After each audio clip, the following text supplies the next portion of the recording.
Essa semana eu li a introdução a Jacques Lacan. Realmente era um desafio. Imagina, só a introdução já é um desafio. Imagina ler o livro do Lacan mesmo, como deve ser. Eu tinha curiosidade de conhecer um pouco sobre o pensamento dele, sobre os conceitos dele. Já tinha lido Freud e achei fantástico. Foi aí que eu comecei a ter esse gosto por ler psicanálise. Sempre gostei de filosofia, então acho que uma coisa meio que está um pouco ligada à outra, principalmente no Lacan. O livro traz, não é um livro, é um livro pequeno, é um livro acho com menos de 100 páginas, é um livrinho.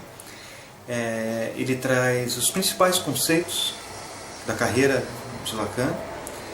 Ele traz um pouco sobre a vida também dele, como se desenvolveu lá desde 1932, quando ele fez a tese dele de pós-doutorado em psiquiatria, até o final da vida dele. Então, te dá uma ideia de quem foi Lacan, de como é o pensamento dele, mas mesmo assim ele fica bem complexo. Não tem como falar desses conceitos como real, simbólico, imaginário, essas coisas de uma forma que dê para entender rapidamente, sabe? Pelo menos eu não consigo entender rapidamente, assim, é muito complexo, é muito difícil, mas tem que ter persistência, tem que gostar e tem que ter persistência.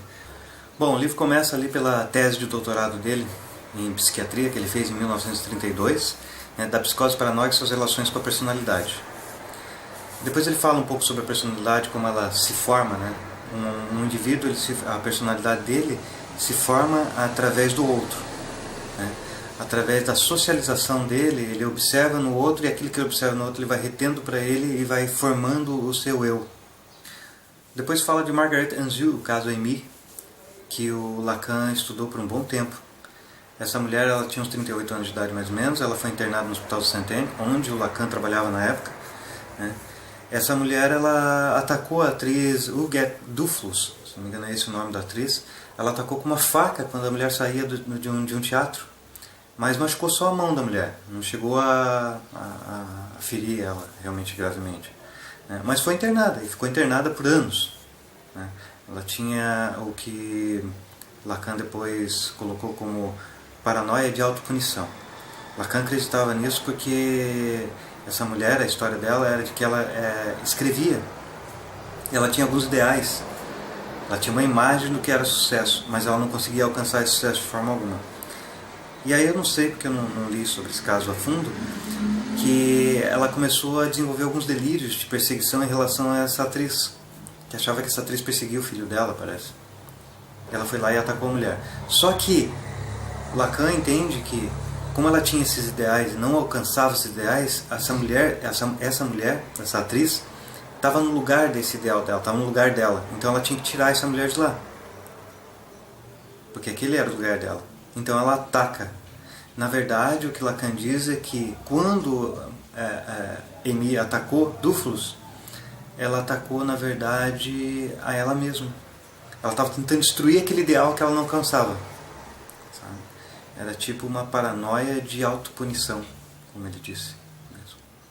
Esse caso é interessante. Esse caso, Lacan passou alguns anos, se não me engano. E essa mulher parece que ficou internada de 31 a 43, se não me falha a memória. Depois, ali entre os anos 30 e 40, surgiu lá na França um russo chamado Alexander Koyev. Eu acho que é assim que se pronuncia. Alexander Koyev. Esse cara estava ministrando um curso lá e ele acabou influenciando, acabou atraindo muitos intelectuais, né?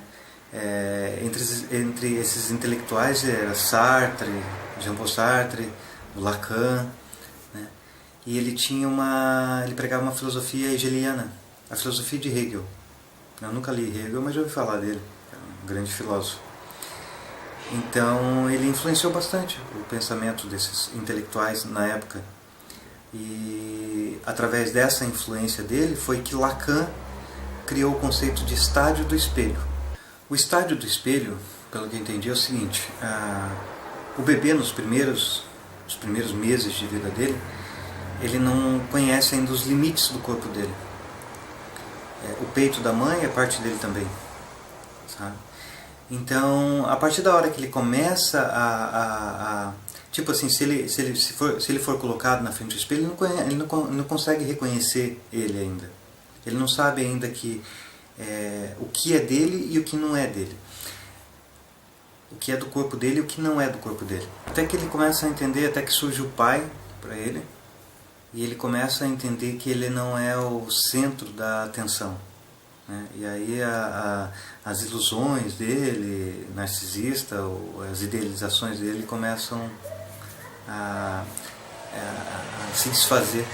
Ele começa a entender o papel dele dentro da família. Ele é o filho, tem o pai, tem a mãe.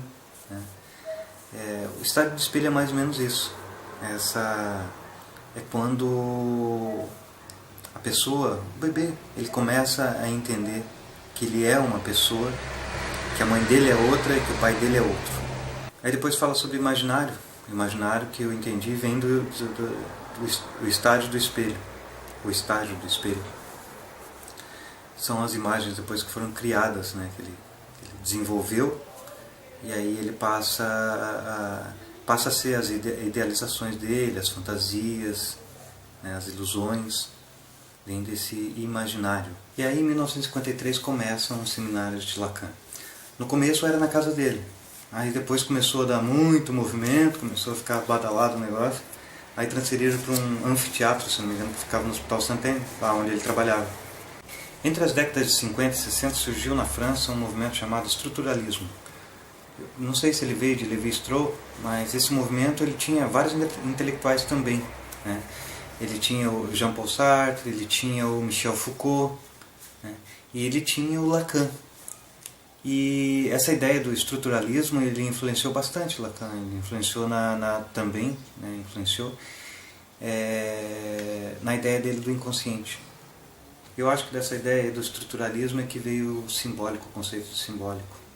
Eu acho que foi isso, porque o simbólico pro Lacan era que o inconsciente ele era estruturado pela linguagem. Né?